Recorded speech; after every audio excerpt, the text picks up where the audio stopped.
Dengan pendaftaran padu ini, Berhormat Menteri, isunya ialah apabila kerajaan-kerajaan negeri sendiri kelihatan seolah-olah tidak mempunyai kepercayaan terhadap pendaftaran padu, terutama apabila kita mendengar laporan ataupun kenyataan daripada pemimpin kerajaan negeri Sarawak, Sabah, yang secara rasminya memohon meminta rakyat mereka supaya tidak mendaftar padu, berbeza dengan kerajaan-kerajaan di bawah Perikatan Nasional yang tidak mempunyai sebarang masalah tentang padu. Jadi isunya di sini adalah isu bagaimana kerajaan membuat runding libat urus dengan kerajaan-kerajaan negeri dalam isu padu, pendaftaran padu, sehingga seolah-olah orang melihat tidak ada keseragaman dalam kepercayaan dalam kerajaan itu sendiri.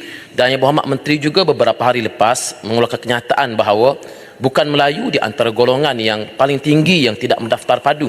Apa sebenarnya sebab yang dapat dikesan oleh Berhormat Menteri, punca kenapa bukan Melayu seolah-olah tidak menyambut dengan baik hasrat kerajaan dalam hal ini? Adakah kerana trust defisit itu yang begitu tinggi di kalangan mereka? Terima kasih. Yang Berhormat Menteri. Terima kasih.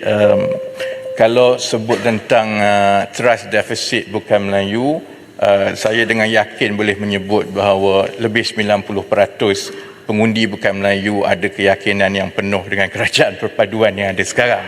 Kalau ada trust deficit, itu trust deficit dengan pembangkang, bukan dengan kerajaan. Ya. Apa yang kita tengok, bukan isu pengundi, hanya Berhormat Menteri, isu pendaftaran. Saya nak jawab.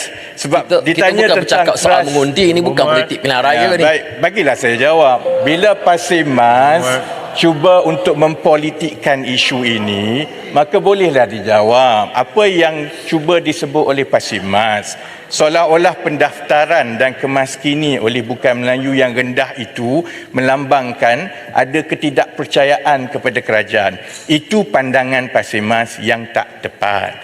Sebabnya ialah kerana sebahagian besar daripada warga negara bukan Bumiputera dan Melayu di negara ini memang tidak biasa mendapat bantuan-bantuan kerajaan secara bulanan sebelum ini.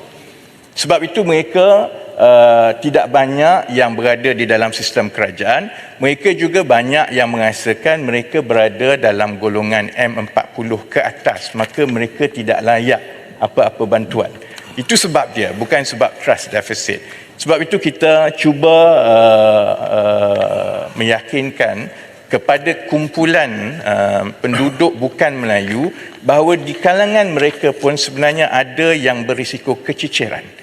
Yang M40 di dalam penduduk dan warga negara bukan Bumiputera itu sebenarnya bukan semua kaya. Ada yang layak mendapat bantuan, dan bahayanya jika mereka tidak mendaftar di dalam padu oleh kerana mereka memang tidak pernah mendapat bantuan sebelum ini, baik di dalam STR, baik di dalam IKC. Maka kalau mereka tidak mendaftar, mereka akan tercicir.